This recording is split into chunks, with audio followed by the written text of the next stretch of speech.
നടത്തിയ ഈ ഒരു അറ്റാക്കിനെ ഞാൻ നാണക്കേട് കൊണ്ട് തല താഴ്ത്തുന്നു എന്ന് പറഞ്ഞ ഒരു മലയാളം നടിയുണ്ട്. ആ നടിയോടാണ് എനിക്ക് പറയാനുള്ളത്. സോഫിയ ഖുറേഷി എന്നുള്ള നിന്നെ പോലെ ഒരു വനിത തന്നെയാണ് മകളെ ഇന്ന് ഓപ്പറേഷൻ സിന്ദൂറിന്റെ അമരക്കാരി. ജാമ്പാതിരയിലും ടർബോയിലൊക്കെ അഭിനയിച്ചല്ലേ, നിങ്ങൾ ആ ഒരു സിനിമയിൽ അഭിനയിച്ചതിന്റെ ക്വാളിറ്റിയെങ്കിലും കാണിയില്ല. പഹൽഗാമിൽ ഇത്രയും പാവപ്പെട്ട ആളുകൾ മരിച്ചു വീണപ്പോ വായിൽ അമ്പഴങ്ങിയായിട്ടിരുന്ന കുറെ ആളുകളുണ്ട്. അവരോടൊക്കെ എനിക്ക് പറയാനുള്ളത്, ഇപ്പൊ ഈ 10-70 ഭീകരന്മാര് ഈ പാകിസ്ഥാനിൽ മരിച്ചു വീഴുമ്പോ അയ്യോ അവിടെ പാവങ്ങളെ കൊല്ലുന്നേ, ഇത് മനുഷ്യാവകാശ ലംഘനമാണ് എന്നൊക്കെ പറയുന്നവരോട് പറയാനുള്ളത്, ആദ്യം അവിടെ യുദ്ധം എന്താണ്, അത് സർജിക്കൽ സ്ട്രൈക്ക് എന്താണ് നിങ്ങൾ പഠിക്കുക. നിർത്ത് എന്റെ പൊന്നു, എന്താ അറിവ്! അയ്യോ, ഒന്നും പറയാനില്ല. കുറച്ച് നാളുകൾക്ക് മുന്നേ ഓർമ്മയുണ്ടോന്ന് നിനക്കറിയില്ല, എനിക്കറിയാം. ഈ കടലിൽ നിന്ന് മീൻ പിടിച്ചിട്ടേ അതിന്റെ കുടലും പണ്ടോ ഒന്നും കളയാതെ, ചെതമ്പിലൊന്നും കളയാതെ വറുത്തിട്ട് ഇത് വിറ്റാമിൻ ABCDEFG ആണെന്നൊക്കെ പറഞ്ഞിട്ട് കൊണ്ടുവന്നിട്ട് അതിനെതിരെ ഞാൻ 2 വാക്ക് സംസാരിച്ചിരുന്നു. ഓർമ്മയുണ്ടോ മച്ചാനെ?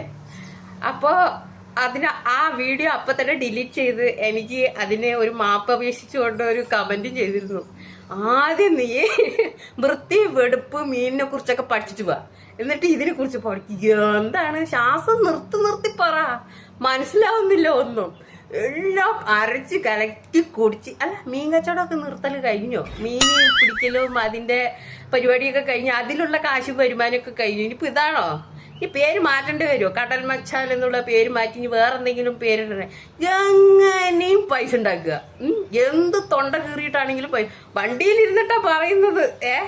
വണ്ടിയിലിരുന്ന് കഴിഞ്ഞിട്ട് ഒരു പണിയില്ലല്ലോ, അങ്ങനെ വായിട്ടടിക്കുക, 2 വാക്ക് പറയാ, എന്നിട്ട് പൈസ ഉണ്ടാക്കുക. നാണാവില്ലേടാ ഇത്? ഓ,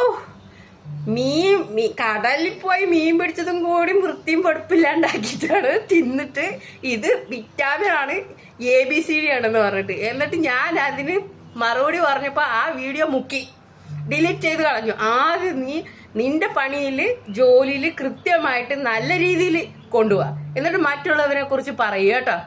എന്തോ നാടേ, ഓരോരുത്തരുടെ കുറ്റവും കുറവും കണ്ടുപിടിച്ചിട്ട് ഇങ്ങോട്ട് വരും. അവന്റെ കുറ്റങ്ങളും കുറവുകളൊക്കെ അങ്ങ് മാറ്റി വയ്ക്കും.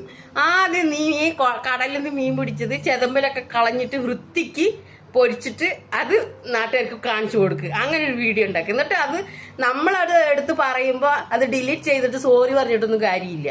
ആദ്യം നിന്റെ കുറ്റം നീ തിരുത്താൻ നോക്ക്, എന്നിട്ട് നീ മറ്റുള്ളവരുടെ കുറ്റങ്ങളൊക്കെ കണ്ടുപിടിക്കിട്ടോ. വണ്ടിയിലിരുന്ന് കൊര ശ്വാസം നിർത്തി കൊരക്കുക, എന്നാലല്ലേ ആ കൊരയുടെ അർത്ഥം മനസ്സിലാവുള്ളൂ മച്ചാനെ.